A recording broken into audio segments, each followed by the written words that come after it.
Yung future lang naman ng family natin yung iniisip ko eh. But you're right. Hindi yun obligasyon ni Belle.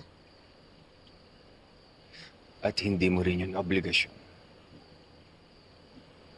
Kaya nandito ako. Pagtulungan natin to, malalagpasan din natin to. Let's start by doing things right. Una, ibalik mo yung perang nakuha mo kay Chito. Pangalawa, tanggalin mo si Belle sa kumpanya ni Chito. Paano yung negosyo natin kung wala na si Chito? Ako gagawa ng paraan, Via.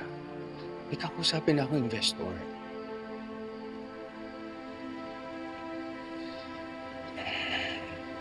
Tandaan, hindi ko kayo pababayaan ni Belle.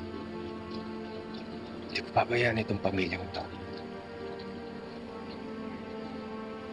And, sorry. Sorry. Napagbuhatan kita ng kamay.